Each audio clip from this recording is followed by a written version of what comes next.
CPM-ന്റെ 24ാം party Congress ഇന്ന് തുടക്കമാവുകയാണ്. മധുരയിലാണ് സമ്മേളനം നടക്കുന്നത്. അപ്പം പ്രതിസന്ധി സംബന്ധിച്ചുള്ള പാർട്ടി കോൺഗ്രസിൻ്റെ റിപ്പോർട്ടിൻ്റെ വിവരങ്ങളൊക്കെ ഇപ്പോൾ പുറത്തു വരുന്നുണ്ട്. ഇപ്പോൾ മലയാള മനോരമയിൽ തന്നെ മുരടിപ്പല്ല തകർച്ചയാണ് പാർട്ടിക്ക് ഉണ്ടായെന്ന് പറയുന്നു.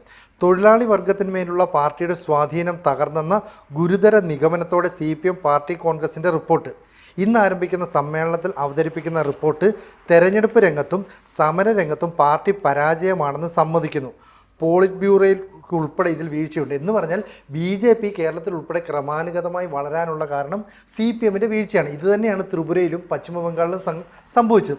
അത് തന്നെ കേരളത്തിലും സംഭവിക്കുന്നു എന്ന് CPM ഇത് ആദ്യമായിട്ട് തുറന്നു പറയുന്നു. കണ്ടിരുന്നോ വാർത്തയൊക്കെ? കണ്ടിരുന്നു. പത്രങ്ങളിലെല്ലാം ഇന്ന് അതൊരു തലക്കെട്ട് കൂടിയാണ്. അതെ പാർട്ടി കോൺഗ്രസിനെ കുറിച്ച് അതിലെടുത്തു പറയേണ്ടത് മലയാളി ജനറൽ സെക്രട്ടറി വരുമോ എന്നുള്ള ചർച്ചയാണ്. അതെ, അത് വളരെ ഗൗരവമുള്ളൊരു ചർച്ച അല്ലേ. മുമ്പ് ഒരു മലയാളി സെക്രട്ടറി ഉണ്ടായിരുന്നു അല്ലേ, EMS ഉണ്ടായിരുന്നു. EMS രണ്ട് ടൈമായിട്ട് ഏതാണ്ട് 10-15 വർഷത്തോളം സെക്രട്ടറി ആയിരുന്നു. ഇപ്പോൾ പറയുന്നത് EMS-ന് ശേഷം ജനറൽ സെക്രട്ടറി സ്ഥാനത്തേക്ക് MA ബേബിയോ എന്ന് പറഞ്ഞിട്ട് ദീപിക പത്രത്തിൽ ഒരു കോളത്തിൽ ഒരു വാർത്തയുണ്ട്. നമുക്കതൊന്ന് നോക്കാം. അപ്പോൾ EMS-ന് ശേഷം കേരളത്തിൽ നിന്ന് CPM-ന് ജനറൽ സെക്രട്ടറി ഉണ്ടാകുമോ എന്നാണ് മധുരയിലെ പാർട്ടി കോൺഗ്രസിൽ ഉറ്റുനോക്കുന്നത്. കേരളത്തിൽ നിന്നുള്ള മുതിർന്ന അംഗവും മുൻ വിദ്യാഭ്യാസ മന്ത്രിയുമായ MA ബേബിയുടെ പേര് ജനറൽ സെക്രട്ടറി സ്ഥാനത്തേക്ക് വളരെ ഗൗരവമായി ചർച്ച ചെയ്യുന്നുണ്ട്. തിരഞ്ഞെടുക്കപ്പെട്ടാൽ ആ സ്ഥാനത്തെത്തുന്ന കേരള ഘടകത്തിൽ നിന്നുള്ള രണ്ടാമത്തെ നേതാവായിരിക്കും MA ബേബി. 1962 മുതൽ 64 വരെയും പിന്നീട് 78 മുതൽ 1992 വരെയും ജനറൽ സെക്രട്ടറി ആയിരുന്ന EMS മലയാളിയായ പ്രകാശ് കാരട്ട് പിന്നീട് ജനറൽ സെക്രട്ടറി സ്ഥാനത്തേക്ക് എത്തിയിരുന്നു. 2005 മുതൽ 2015 വരെ ഉണ്ടായിരുന്നു. പക്ഷേ അദ്ദേഹം കേരള ഘടകത്തിൻ്റെ പ്രതിനിധിയായല്ല ആ പദവിയിലേക്ക് എത്തിയത്. അപ്പോൾ സീതാറാം യെച്ചൂരിയുടെ മരണശേഷം പാർട്ടിയിൽ സ്ഥിരം ജനറൽ സെക്രട്ടറി സ്ഥാനത്തേക്ക് ആരും വന്നിരുന്നില്ല. അന്ന് തന്നെ MA ബേബിയുടെ പേര് പോളിറ്റ് ബ്യൂറോയിലും കേന്ദ്ര കമ്മിറ്റിയിലും ഉയർന്നു വന്നതാണ്. എന്നാൽ പാർട്ടി കോൺഗ്രസ് തീരുമാനിക്കട്ടെ എന്നാണ് പറഞ്ഞത്. ഇതിന് മറ്റൊരു കാരണങ്ങളുണ്ട്. ഈ MA ബേബി എന്ന് പറയുന്നത് പിണറായി വിജയൻ ഗ്രൂപ്പിന് അത്ര ഇഷ്ടപ്പെടുന്ന ഒരാളല്ല. അപ്പം നമുക്കറിയില്ല പിണറായി വിജയൻ ഗ്രൂപ്പ് ഉണ്ടോ എന്നൊക്കെ. ആ പാർട്ടിക്കുള്ളിലെ വിഭാഗീയതയൊക്കെ തീർന്നെങ്കിലും പാർട്ടിയിലും സർക്കാരിലും സർവ്വശക്തൻ എന്ന് പറയുന്നത് പിണറായി വിജയനാണ് അല്ലേ. അപ്പോൾ പിണറായി വിജയന് താല്പര്യമില്ലാത്ത ഒരാളെ അവിടെ കൊണ്ടുവരാൻ പറ്റില്ല. അപ്പോൾ MA ബേബി വളരെ ശക്തനാണ്, കരുത്തനാണ്. പക്ഷേ പിണറായി വിജയന് താല്പര്യമില്ലാത്ത ഒരാളെ അവിടെ നിയോഗിക്കുമോ എന്നുള്ളതാണ് സംശയം. അപ്പോൾ മുൻപ് പല ഘട്ടങ്ങളിലായി MA ബേബിയുടെ പേര് ഉയർന്നു വന്നെങ്കിലും കേരളം അതിനോട് യോജിച്ചില്ല. എന്താണെന്ന് വെച്ചാൽ CPM ഇപ്പം എല്ലായിടത്തും ഒറ്റപ്പെട്ടു. ഇപ്പം പശ്ചിമ ബംഗാളിലില്ല, ത്രിപുരയിലില്ല, അങ്ങനെ തകർന്നല്ലോ. ആകെ ഈ സമ്പത്തുള്ളത് പാർട്ടിയിൽ അണികളുള്ളതൊക്കെ കേരളത്തിലാണ്. അപ്പോൾ കേരള ഘടകം പറയുന്നത് പോലെ ദേശീയ നേതൃത്വത്തിന് നിൽക്കാൻ പറ്റും. ഇപ്പോൾ പ്രകാശ് കാരാട്ടാണ് ചുമതലയൊക്കെ വഹിച്ചു പോകുന്നതെങ്കിലും പിണറായി വിജയനാണ് കേരളത്തിൽ നിന്ന് അന്തിമ തീരുമാനം എടുക്കുക. അങ്ങനെയാണെങ്കിൽ MA ബേബിയുടെ ചാൻസ് അത്ര ഉറപ്പാണ്. വിഭാഗീയത ശരിക്കും ചർച്ച ചെയ്യേണ്ടത് തന്നെയാണ്. അവരൊത്തു നിന്നാൽ മാത്രമേ എന്ത് ജനറൽ സെക്രട്ടറി മലയാളി ആവുള്ളൂ. അതെ. അപ്പോൾ അങ്ങനെ ഒരു മലയാളിയായിട്ട് വരുമോ എന്നുള്ളതൊക്കെ വളരെ ഗൗരവമുണ്ട്. അപ്പോൾ 50 വർഷങ്ങൾക്ക് ശേഷമാണ് മധുരയിൽ വീണ്ടും പാർട്ടി കോൺഗ്രസ് നടക്കുന്നത്. 1972 ജൂൺ 27 മുതൽ ജൂലൈ 2 വരെ 9ാം പാർട്ടി കോൺഗ്രസ് നടന്ന അതേ മൈതാനത്താണ് ഇപ്പോൾ വീണ്ടും പാർട്ടി കോൺഗ്രസ് നടക്കുന്നത്. 819 പ്രതിനിധികൾ പങ്കെടുക്കുന്ന പാർട്ടി കോൺഗ്രസിൽ കഴിഞ്ഞ 3 വർഷത്തെ റിപ്പോർട്ട് അവതരിപ്പിക്കുകയും വരുന്ന 3 വർഷത്തേക്കുള്ള രാഷ്ട്രീയ നിലപാടുകൾക്ക് രൂപം നൽകുകയും ചെയ്യും. അതിൽ ഏറ്റവും പ്രധാനം വരുന്ന തദ്ദേശ ഭരണ തെരഞ്ഞെടുപ്പാണ്. അന്ന് ആ സമയത്ത് BJP ഇങ്ങനെ വളർച്ച, നമുക്കറിയാം 5% BJPയുടെ വോട്ട് ഷെയർ കേരളത്തിൽ 20% മുകളിലേക്ക് എത്തി. അത് CPM ഭയപ്പെടുന്നു. കാരണം എന്താ വെച്ചാൽ CPM-നുള്ള ആ വോട്ടുകളാണ് കൃത്യമായിട്ട് കോൺഗ്രസിലേക്ക് പോകാതെ BJPയിലേക്ക് ഒഴുകിയെത്തിയത്.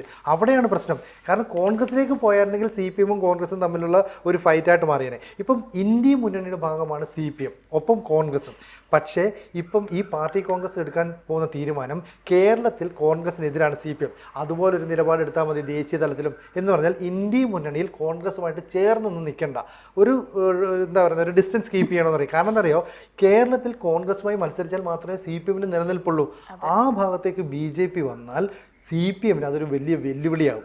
ഈ CPM-ൻ്റെ നിലപാട് ഇപ്പം പറയാമല്ലോ, ന്യൂനപക്ഷ പ്രീണനമൊക്കെ വന്നു, ലോക്സഭാ സീറ്റിൽ മത്സരത്തിൽ ഒരുപാട് സീറ്റുകൾ നഷ്ടപ്പെട്ടു. ഇതെല്ലാം എന്തുകൊണ്ടാണ് സംഭവിച്ചതെന്ന് CPM തിരിച്ചറിയുകയും ഈ ഹൈന്ദവ വോട്ടുകൾ BJPയിലേക്ക് ഒഴുകുന്നത് തടയാനായിട്ട് ചില ശ്രമങ്ങൾ നടത്തുകയും ചെയ്തു.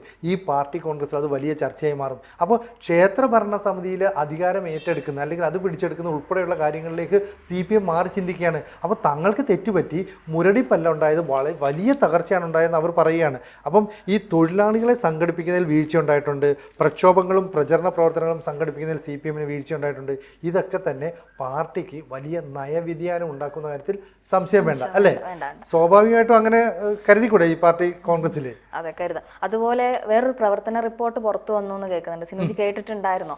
ബൂർഷകൾക്കൊപ്പമാണ് പാർട്ടി എന്നുള്ള ഒരു വിവാദമൊക്കെ നിലനിൽക്കുന്നുണ്ട്. ഇതൊക്കെ ചർച്ച ചെയ്യൂലേ? തീർച്ചയായിട്ടും ഇതൊക്കെ ചർച്ച ചെയ്യേണ്ടതാണ്. കാരണം പറഞ്ഞില്ലേ, ഈ ഏതാണ്ട് 24ാമത്തെ പാർട്ടി കോൺഗ്രസ് എന്ന് പറയുന്നത് CPM സംബന്ധിച്ച് വളരെ നിർണായകമാണ്. കാരണം കാൽച്ചുവട്ടിലെ മണ്ണൊലിച്ചു പോകുന്നു എന്ന് CPM തിരിച്ചറിഞ്ഞതിന് ശേഷം നടക്കുന്ന പാർട്ടി കോൺഗ്രസ് എന്നാണ് ഇതിനകത്ത് ഏറ്റവും പ്രധാനം. ഇനി മറ്റൊന്ന്, ഈ വൃന്ദ കാരാട്ട് എന്ന് പറയുന്ന പോൾ ബ്യൂറോ കൊണ്ട് അവർക്ക് ഈ 75 വയസ്സ് കഴിഞ്ഞാൽ പിന്നെ പാർട്ടിയിൽ നിന്ന് മാറി നിൽക്കണമെന്നൊക്കെയാണ്. അപ്പം 75 വയസ്സ് കഴിഞ്ഞ വൃന്ദ കാരാട്ടിനെ മാറ്റി നിർത്താൻ ഒരു ആലോചനയുണ്ട്. പക്ഷേ ഞാൻ നേരത്തെ പറഞ്ഞതുപോലെ MA ബേബിയെ പാർട്ടി സംസ്ഥാന നേതൃത്വത്തിന് വലിയ അഭിമതനല്ല. അതുകൊണ്ട് തന്നെ അദ്ദേഹത്തെ ദേശീയ തലത്തിലേക്ക് കൊണ്ടുപോകാൻ പിണറായിക്ക് താല്പര്യമില്ല. അപ്പോൾ MA ബേബിയെ ഒഴിവാക്കാൻ ഒരു വനിതയെ ദേശീയ ജനറൽ സെക്രട്ടറി ആക്കിയാൽ അത് വലിയൊരു ഗുണകരമായ മാറ്റം. കാരണം ഇപ്പോൾ പറയുന്ന കേന്ദ്ര കമ്മിറ്റിയിൽ അതുപോലെ പോൾ ബ്യൂറോയിലൊക്കെ വനിതകളുടെ പ്രാതിനിധ്യം കുറവാണ്. അപ്പോൾ വൃന്ദ കാരാട്ടിനെ പിടിച്ച് ജനറൽ സെക്രട്ടറി ആക്കിയാൽ പ്രകാശ് കാരാട്ടിൻ്റെ ഒരു പിന്തുണയുണ്ട്, പിണറായി വിജയൻ്റെ പിന്തുണയുണ്ട്, ഒപ്പം അവരുടെ ലക്ഷ്യമായ MA ബേബിയെ വെട്ടി മാറ്റാനും പറ്റും. അപ്പോൾ അത്തരത്തിലുള്ള നിലപാടുകൾ ഇതിൽ സ്വീകരിക്കുമെന്ന് അറിയില്ല. കാരണം ഞാൻ പറഞ്ഞില്ലേ, പിണറായി വിജയൻ മുമ്പ് പാർട്ടിയിൽ വളരെ ശക്തനായി വരികയായിരുന്നു. VS ആയിരുന്നു അന്ന് എതിരാളി. VSനെ വളരെ ഘട്ടം ഘട്ടമായിട്ട് വെട്ടി മാറ്റി ഇപ്പം VS ഇല്ല. ഇപ്പം പിണറായിക്ക് എതിർ ശബ്ദമില്ല. ആ എതിർ ശബ്ദം ഉണ്ടാകാൻ സാധ്യതയുള്ള ഒരാൾ MA ബേബി ഉൾപ്പെടെയുള്ള ആൾക്കാരാണ്. അപ്പോൾ MA ബേബി ദേശീയ തലത്തിൽ സെക്രട്ടറി ആയാൽ പിണറായി വിജയൻ പറയുന്ന പോലെ കാര്യങ്ങൾ നടക്കണമെന്നില്ല. അതുകൊണ്ട് പിണറായി വിജയൻ പറയാണ് MA ബേബി വേണ്ട, എന്നേ വൃന്ദ കാരാട്ട് വരട്ടെ എന്ന് പറഞ്ഞാലോ? അപ്പോൾ അങ്ങനെ ഒരു ആലോചനയുണ്ട്. അപ്പോൾ സുഭാഷിണി അലിയും വൃന്ദ കാരാട്ട് 2 വനിതകളെ മാറ്റുന്നു, പകരം 2 വനിതകൾ വരുന്നു എന്നൊക്കെ ചർച്ചയുണ്ടെങ്കിലും കഴിഞ്ഞ തവണ പിണറായി വിജയൻ 75 വയസ്സ് കഴിഞ്ഞെങ്കിലും അദ്ദേഹം മുഖ്യമന്ത്രി ആയതുകൊണ്ടാണ് PB തുടരാനൊക്കെ പറ്റും. ഇനി തുടരും അതെന്താന്ന് വെച്ചാൽ ബംഗാളിലും ത്രിപുരയിലും ഇന്ന് പാർട്ടി ഇല്ല. ഏകമായിട്ടുള്ളത് അതെ, കേരളത്തിൽ മാത്രമേ ഉള്ളൂ. അതും കൂടാതെ 3ാം പിണറായി സർക്കാരിന് സാധ്യത ഉള്ളത് കൊണ്ടും ആ പ്രായം ഇളവ് പരിഗണനയിൽ വെക്കാവുന്നതാണ്. അതെ, CPM മുന്നോട്ട് വെക്കുന്ന മറ്റൊരു കാര്യമാണ് 3ാം പിണറായി സർക്കാർ. അപ്പം 3ാമത് LDF അധികാരത്തിൽ വരുന്നു. ആ സർക്കാരിനെ പിണറായി തന്നെ നയിക്കും. ആത്മവിശ്വാസമാണ് CPMന്റെ സംസ്ഥാന സമ്മേളനം കഴിഞ്ഞപ്പോൾ അവർ വ്യക്തമായത്. പക്ഷെ അവരന്നും പേടിച്ചൊറ്റ കാര്യമുള്ളൂ, BJPയുടെ വളർച്ച. അതിനെ തടയാൻ കഴിയുന്നില്ല. അപ്പോൾ ഇത്രയും നാൾ BJPക്ക് ഒരു നേതൃത്വം ഉണ്ടെങ്കിലും ആ തമ്മിലടി ഉണ്ടെന്നും പാർട്ടി നേതാക്കൾ തമ്മിൽ ഐക്യമില്ലെന്നും ഒക്കെയായിരുന്നു പ്രശ്നം. ഇപ്പോൾ രാജീവ് ചന്ദ്രശേഖരനെ പോലെ പ്രൊഫഷണൽ സമീപനമുള്ള ഒരാൾ നേതൃത്വത്തിലേക്ക് വരുന്നു, തലപ്പത്തേക്ക് വരുന്നു. അദ്ദേഹം കഴിവുള്ളവരെ അംഗീകരിക്കുകയും അങ്ങനെയുള്ളൊരു ടീമിനെ വെച്ചുകൊണ്ട് മുന്നോട്ട് പോവുകയും ചെയ്തു. ഇത് ഏറ്റവും കൂടുതൽ ഭയപ്പെടുത്തുന്ന CPMനെയാണ്. കാരണം പ്രൊഫഷണൽ സമീപനവുമായി മുന്നോട്ട് പോകുന്നതിൽ എപ്പോഴും CPM മുന്നിലായിരുന്നു. അതേ കാര്യമാണ് നരേന്ദ്രമോദിയുടെ നേതൃത്വത്തിലുള്ള BJP ദേശീയ തലത്തിൽ നടപ്പാക്കിയത്. ഇത് കേരളത്തിലേക്ക് നടപ്പാക്കാനായിട്ട് അങ്ങനെ കഴിവുള്ള ബിസിനസ് രംഗത്ത് തൻ്റേതായ വ്യക്തിമുദ്ര പതിപ്പിച്ച 18 വർഷത്തോളം രാജ്യസഭാ MP ആയിരുന്ന രാജീവ് ചന്ദ്രശേഖരനെ നിയോഗിച്ചിരിക്കുകയാണ്.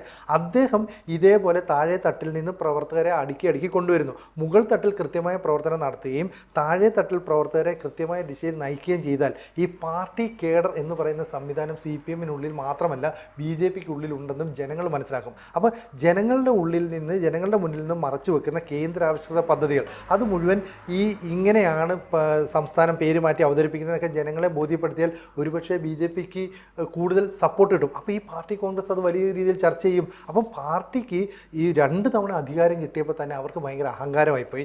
ഞങ്ങൾക്ക് അപ്പുറത്തേക്ക് ഇനി ഒന്നുമില്ല എന്നുള്ളൊരു നിലപാടായി. മന്ത്രിമാരുടെയൊക്കെ ശരീരഭാഷ നോക്കിയറിയാം. ഇപ്പോൾ വീണ ജോർജൊക്കെ ഡൽഹിയിൽ പോയപ്പോൾ നമ്മൾ കണ്ടതാണ്. അപ്പോൾ ഇത്തരത്തിൽ അധികാരം ദുർവിനിയോഗം ചെയ്യുന്നു എന്നുള്ളൊരു തോന്നൽ സാധാരണക്കാരായ അണികൾക്കുണ്ട്.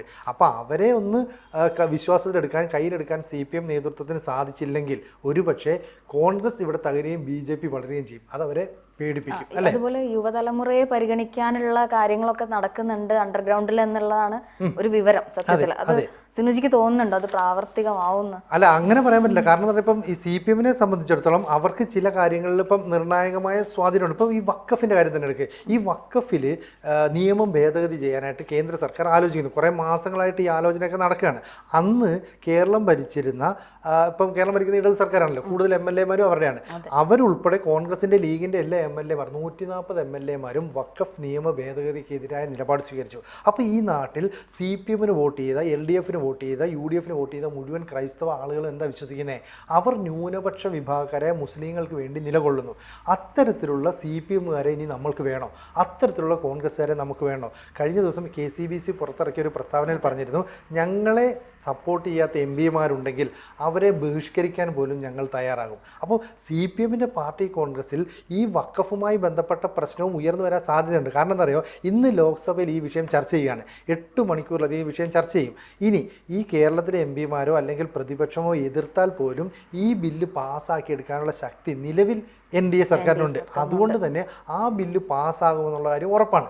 അങ്ങനെ പാസ്സായാൽ അതിനെതിരെ മുസ്ലിം ലീഗിൻ്റെ MP ആയ ഹാരിസ് ബീരാൻ സുപ്രീം കോടതിയെ സമീപിക്കുമെന്ന് പരസ്യമായി പറഞ്ഞിട്ടുണ്ട്. ആ പറഞ്ഞ മുസ്ലിം ലീഗിനെ കോൺഗ്രസ് പിന്തുണയ്ക്കും. അപ്പോൾ ആ കോൺഗ്രസിനെ CPM-ഉം പിന്തുണയ്ക്കേണ്ടി വരും.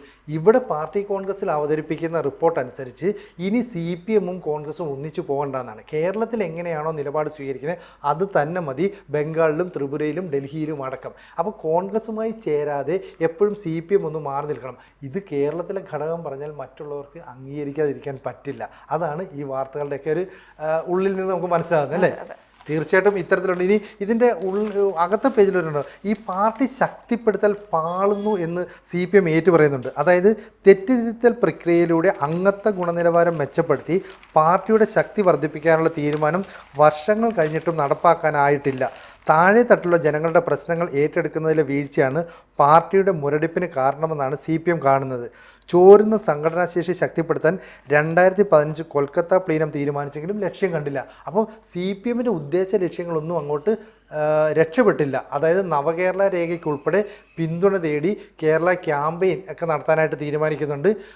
ഇത്തരത്തിൽ ഫാഷിസം എന്ന് പറയുന്ന വിശ്വാസികളും അവിശ്വാസികളും ഒരേ വേദിയിൽ പങ്കെടുക്കുന്നുണ്ട്. കാരണം ഈ ഫാഷിസവുമായി ബന്ധപ്പെട്ട് CPI-ക്കുള്ളിലും CPM-നുള്ളിലും ചില തർക്കങ്ങളുണ്ട്. അപ്പം ഫാഷിസം വിഷയത്തിൽ CPM-നെ പരസ്യമായി പരിഹസിച്ചിരുന്നു CPI-യുടെ ജനറൽ സെക്രട്ടറിയായ CPI-ML-ൻ്റെ ജനറൽ സെക്രട്ടറിയായ ദീപാങ്കർ ഭട്ടാചാര്യ.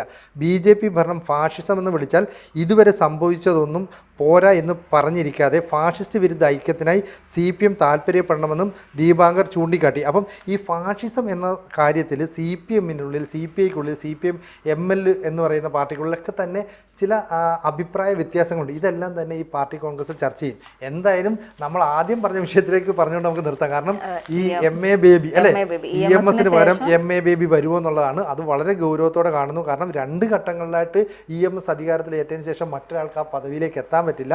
അനുയോജ്യനായ ആളാണ് MA ബേബി. അത് പിന്നെ EP ജയരാജനൊരു ചെറിയൊരു സാധ്യത ഉണ്ടെന്ന് കഴിഞ്ഞ ദിവസം വാർത്തകളൊക്കെ ഉണ്ടായിരുന്നു. പക്ഷേ 75 വയസ്സ് ആയതുകൊണ്ട് സാധ്യത ഇല്ല എന്നുള്ളതും EP ജയരാജൻ്റെ കാര്യത്തിൽ അതിനെക്കുറിച്ച് ചർച്ചയില്ല. അദ്ദേഹം വരില്ല. അങ്ങോട്ടൊക്കെ എത്തിപ്പെടാനുള്ള എല്ലാ വാതിലുകളും അടച്ചു കഴിഞ്ഞു. MA ബേബിയെ ഇനി പിണറായി ഉൾപ്പെടുന്ന ആ ഗ്യാങ്, അതായത് CPM-നെ ഇപ്പോൾ നയിക്കുന്ന നേതൃത്വം അംഗീകരിക്കുമോ? അംഗീകരിച്ചാൽ ഉറപ്പായിട്ട് MA ബേബി ജനറൽ സെക്രട്ടറി ആയിട്ട് വരും. ഇനി പിണറായിക്ക് അത് താല്പര്യമില്ല എന്നുള്ള ഒറ്റ നിലപാടെടുത്താൽ MA ബേബി ആകില്ല. എന്തായാലും അതൊക്കെ കണ്ടറിയാം. കൂടുതൽ വാർത്തകളും വിശേഷങ്ങളും നിങ്ങളിലേക്ക് എത്താൻ ABC മലയാളം സബ്സ്ക്രൈബ് ചെയ്യുക, ബെൽ ബട്ടണും അമർത്തുക.